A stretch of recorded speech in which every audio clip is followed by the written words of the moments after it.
friends and fellow artists. It's Miss Katie here in Francesca.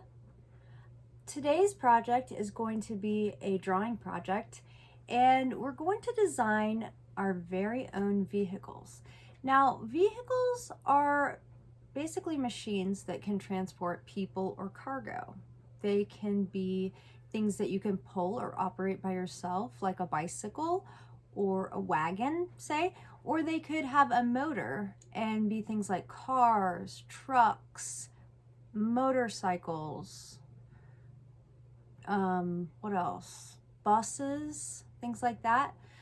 Also, this could include watercrafts, boats, or ships, big ships, or it could even be something like an airplane or a spacecraft. So this is kind of a broad range of what a vehicle is. And I want you to use your imagination and design a new vehicle that is completely from your own mind. And I'm going to show you how to use stencils and templates that you find from somewhere in your home to kind of make your angles and your lines a little bit neater.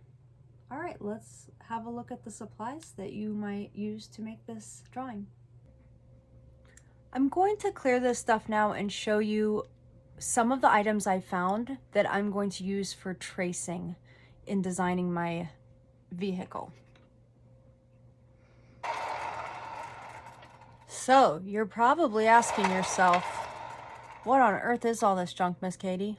Well, it's stuff that I went around and found in my house that I thought, this might make a good shape to trace.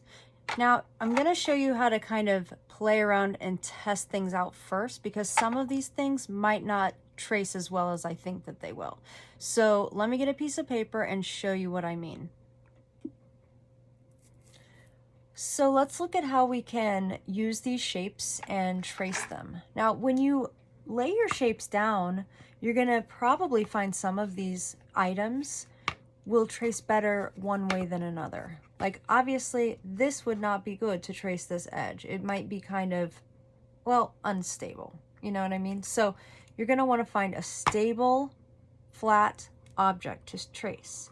Lay it down and make sure your pencil is very close to the edge and straight up and down in order to have a good piece. Now, you can combine pieces or use your shapes together to work together to make new shapes.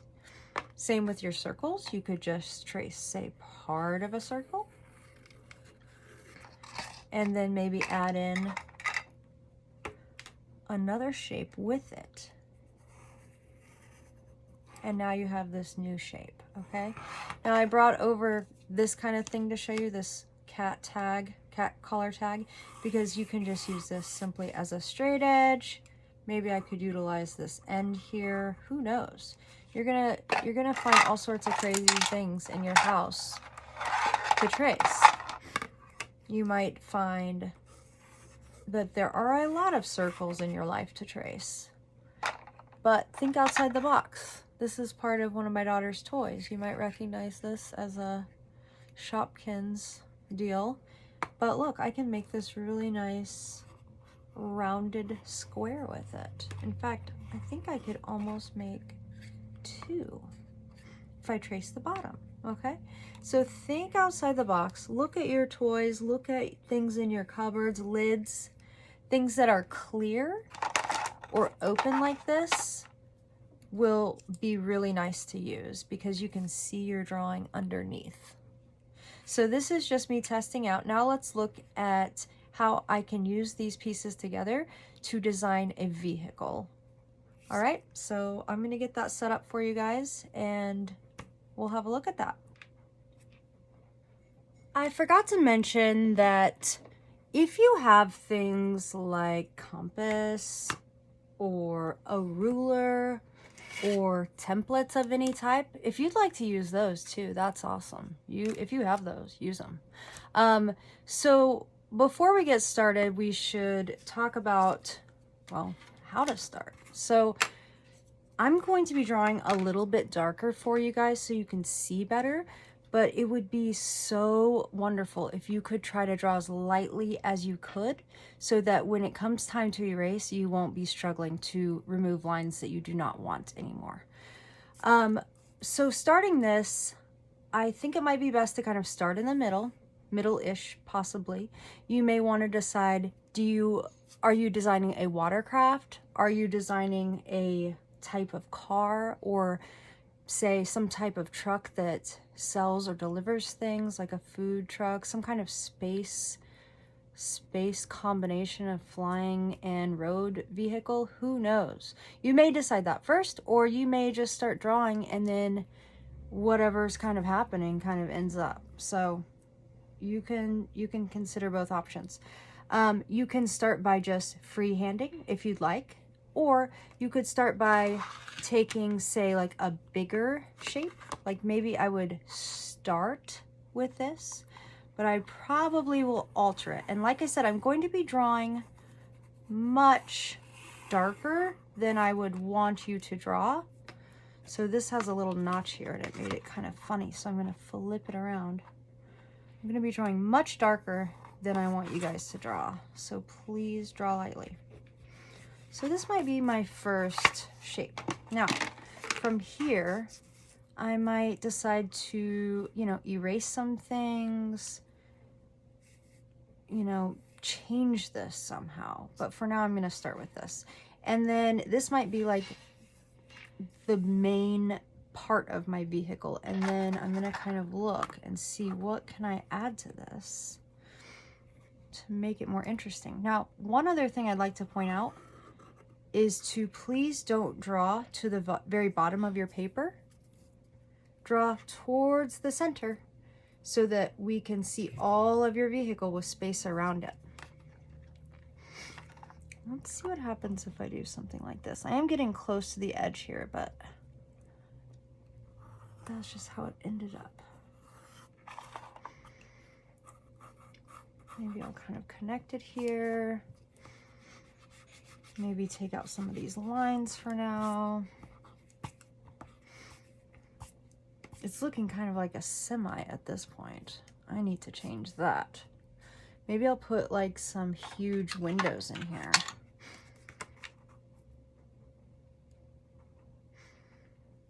Does your vehicle have a visible door? Should we add doors in? Are you going to make tires? How many tires? Like, these are all things to consider.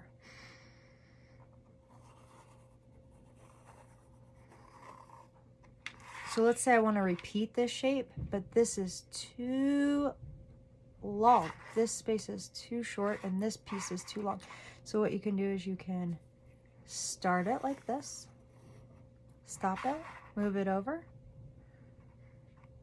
And now I'm able to kind of repeat this. Okay, so let's say I put like a door here or something like this. Or maybe these are doors. Maybe these are doors. Let's try that. And then these are like crazy doors that open in a crazy way, but we don't know yet. So let's keep adding to this. I'm gonna go with one of my little roundy squares here.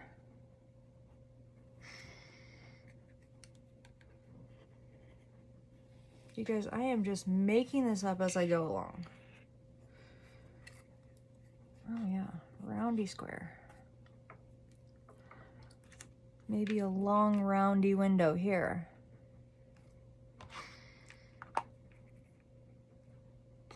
Maybe I'll use the same template and just use the edges here and here.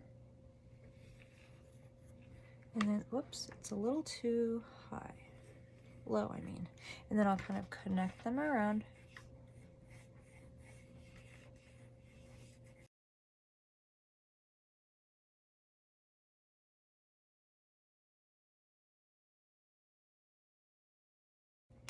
All right, I'm ready to line my vehicle, and I'm going to kind of not trace some of the lines because I don't necessarily want them to be there.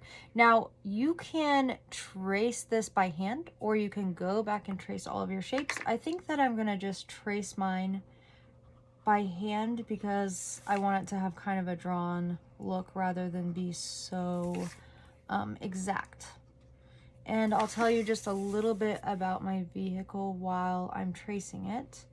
It ended up being kind of a RV type thing, I guess you could call it, for families. And this part up here is like a sunroof so that lots of light can come in. And in each of these kind of compartments, you could call them, is for the family to stay. So like the big one would be for like the parents, and then maybe there's bunk beds in here somehow for the kids, and then back here this one's obviously for the cat, and then maybe for the dog or for the baby or whoever. So that's kind of how my vehicle ended up. I had no idea it was going to turn out like this though, so use your imagination and see what you come up with, because I bet it will be really interesting the more thought you put into it. And then I hope to hear you guys tell me about your vehicles.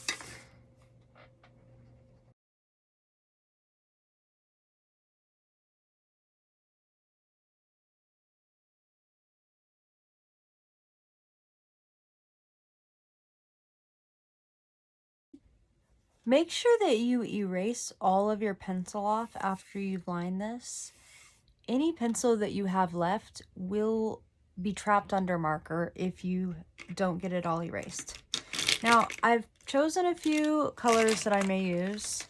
I would really stress that you test your colors out before you use them. That's called swatching them, so that you can be sure that they are really the color they say they are, 1, and 2, do they have ink in them?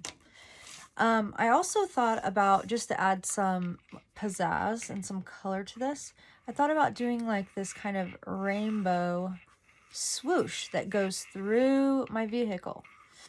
So I'm going to add this in a little bit and start coloring this, and then I'm going to speed it up, and I will slow things down and describe to you shading and other things I'm going to be doing here in a moment.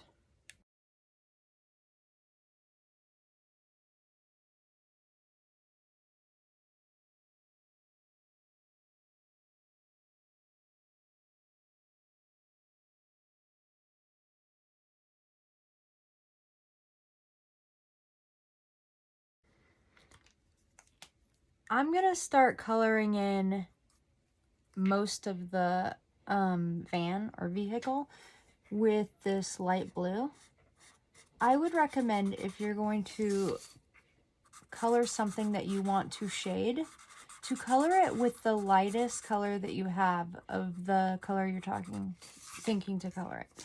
So if you want to do green, don't color your vehicle in dark green. First, color it in lightly. Color it in with the lightest shade that you have. That way you can still shade it.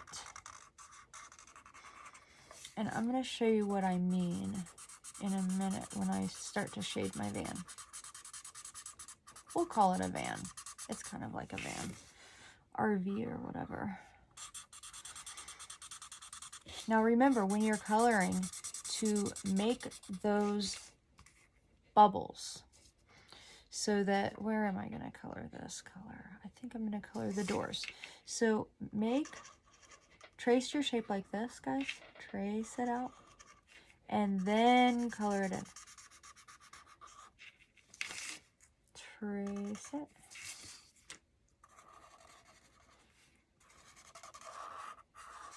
Then color it in. That way you have a bumper.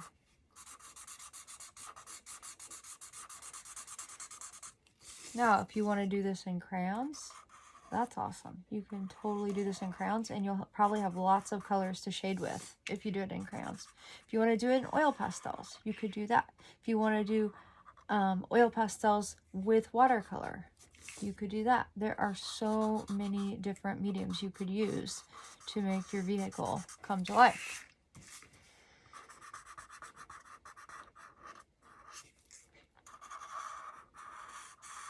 If your markers are very, very streaky, it probably means that you need to color it twice. It's just like paint. You need to put another coat on top. And you can see how it looks better. You will need to kind of wait for your marker layers to dry before you know for sure if it's going to need a second coat.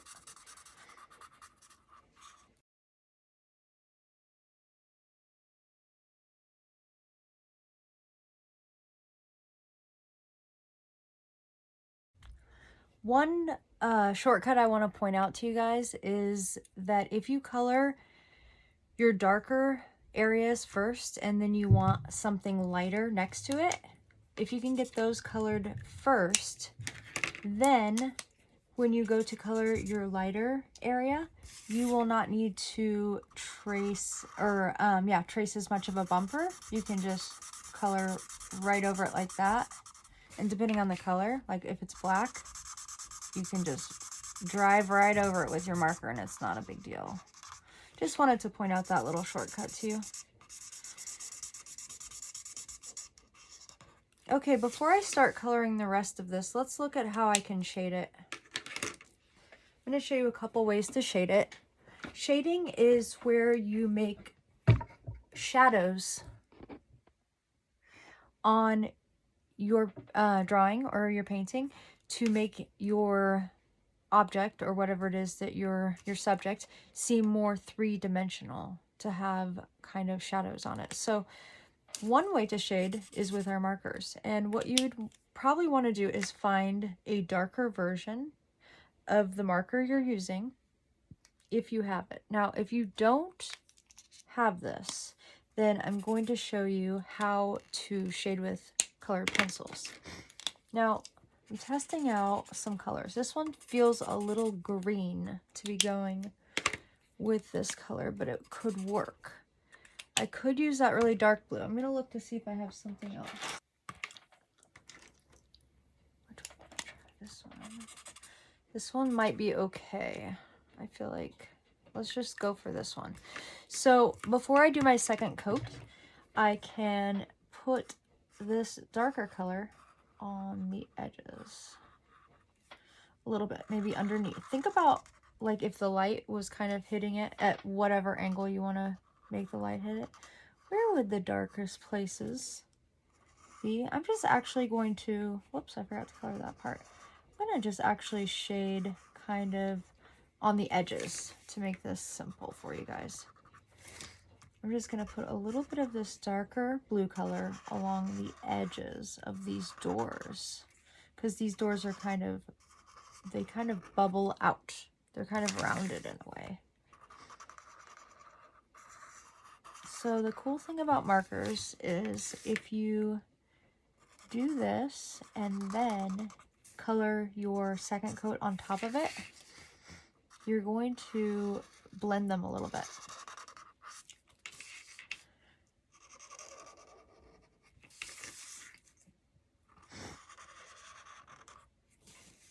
I think I might even do it around this window a little bit too.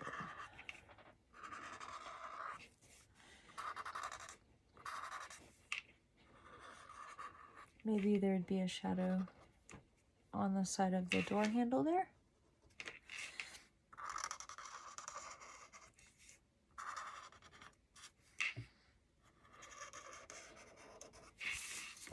You can already see it's starting to look shaded, but I might be able to smooth it out a little bit if I take my first original color and kind of just blend in a second coat.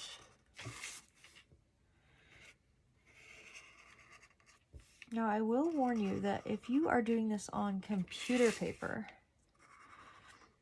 that's not heavy cardstock and you do too many layers of marker, you may end up ripping up your paper a little bit. So you'll want to go lightly if you have computer paper. If you have cardstock, it shouldn't be a problem, but just to warn those of you that are using computer paper, you may want to do just one layer.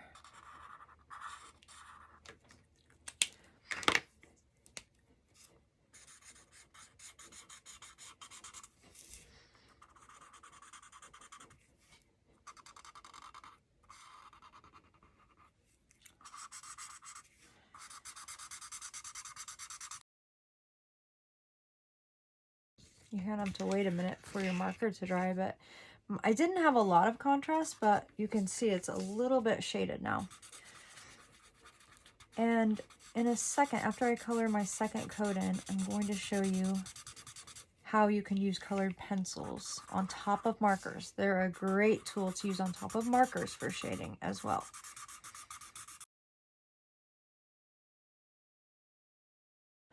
So just to show you guys, I've got some shading happening. It's not a lot. I didn't have great markers to shade with, but I can go in with colored pencils if I have them and get more contrast if I want to. So I'm going to just show you that on top of this.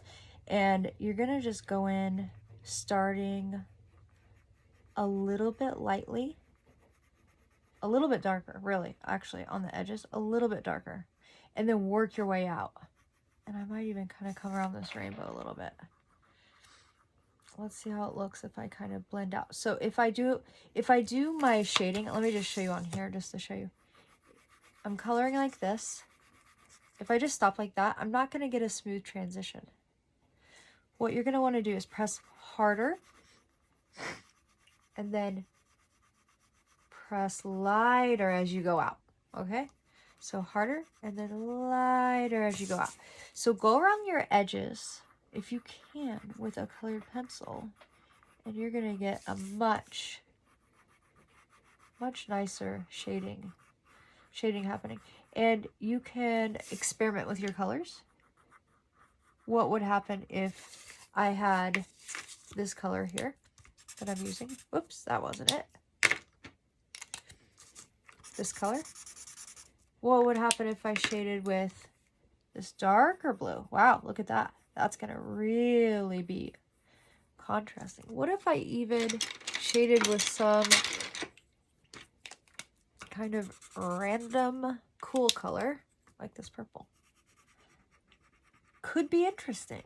So don't limit yourself to just what you think it's supposed to be. It could be something different. Shadows are usually cooler, so cooler colors.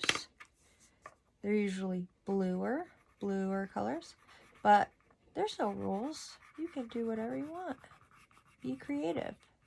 Okay, I'm gonna get this shaded and then show you something else.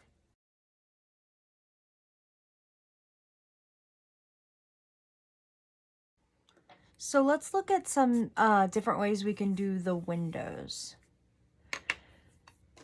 I'm gonna show you on this kind of tester spot right here. I'll trace them a little bit better so you can see them. Let's pretend that these are windows. There are many ways you could do windows. There's this classic like thing you may have seen in cartoons where there's like kind of this glare happening, possibly. You could certainly just leave them blank, or maybe you shade them a little bit with colored pencil with maybe a light blue. Just a little bit, guys, just a little bit. If you want them clear windows, like not tinted windows or something, maybe you just do, I don't know if you can see this very well because I want to go really light, but just the littlest bit. So maybe that's kind of what I'm going to do. I kind of like this colored pencil. Maybe there's like this little, I'm going to go a little bit darker so you guys can see, but this little bit of edge here kind of that wraps around. I'm kind of skipping, not drawing right against the window frame, but just around a little bit to give it kind of a window feel.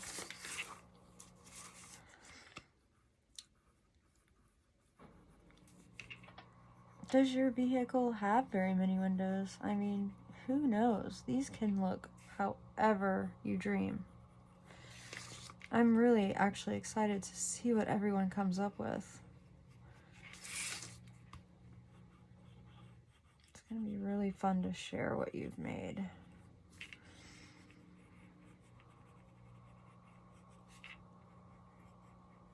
So I'm just kind of hinting at a window here, guys. Just barely kind of drawing a little glares here or there, just a little bit. This is a window too. And then I need to color the main part of my van. So let's say you want to keep something white. Well, you could just leave it white, of course, but the best thing you could do is to shade it. So shading things that are white, you could use gray, you could use black, absolutely. I'm guessing if you have colored pencils, you have a black. Do I have a black? That's possibility. Probably. I'm not seeing a black. I'm going to use this dark gray to demonstrate. Things that are supposed to be left white, if you can shade them, that is bonus, guys. That is so bonus. Just shade things that are supposed to be white just a little bit, and it'll make things next to colored things, it'll make them seem really white. The other thing I wanted to talk to you about is I'm going to show you a couple examples. So if you have, I'm going to draw you two shapes and then color them with colored pencils. So when you're using colored pencils, you can do some fun things, which are blending together two colors, right? So let's say I take this purple over here and this pink over here, and then once they hit each other, I can kind of put them together and it'll make like kind of a nice blend in the middle. Okay, is that nicer than coloring things in like this? I imagine so. So what I'm getting at is you might need to color things twice. You might need to go back if things are looking very sparse and go back and color them in a bit more. You just might want to do that rather than coloring sparse, okay? It just depends on the look you're going for too. But I recommend kind of going back and making sure you have things nice and colored. I'm going to kind of wrap this up, speed through some of the finishing of the coloring, and then I'll get back with you guys here in just a minute. I wanted to share with you guys kind of my process in deciding what color to finish off my van in. I went ahead and swatched some colors that I thought I might like up on the edge of my paper like this. Now I'm kind of holding it up and I'm deciding, this purple is actually kind of nice, and I kind of like this too. Would it go with the rainbow? The gray? Yeah, I'm kind of leaning towards one of these purples. I don't know. I could always color it the lightest one and then color it darker if I wanted to. So anyway, I wanted to show you that that's kind of what I'm thinking about. I think I'm actually going to go ahead and just do the darkest one. I think if I do a really dark color, it's going to make these doors pop a lot. So think about your colors when you're working on this and, you know, give it some thought. Contrasting colors are colors that are very different from one another. Colors that are across from each other on the color wheel. Color wheel right here that you can kind of look at and see. Red and green are very different. These would be very contrasting colors. But also you can think in terms of value, light and dark. So my van doors are bright, but they're a little bit lighter than this dark kind of purpley indigo color that I'm using.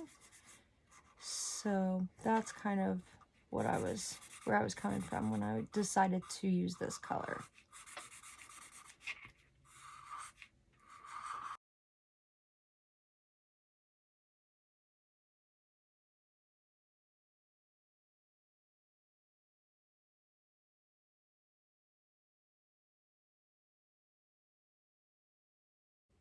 Friends, I'm back with Josephine. We wanted to show you my completed fantasy vehicle. You could certainly do a background on this. I started to put a horizon line where the earth meets the sky kind of back here. You could do a road, or you could just complete the vehicle. I hope you have a lot of fun doing this. I thought this was kind of cool. I had no idea how it was going to end up. I feel like that's just kind of how these are going to go. Feel free to do more than one too. That would be great also. So, you know, just have fun with it. And I will be looking forward to seeing all of you at our next Zoom meeting. Until then, bye-bye.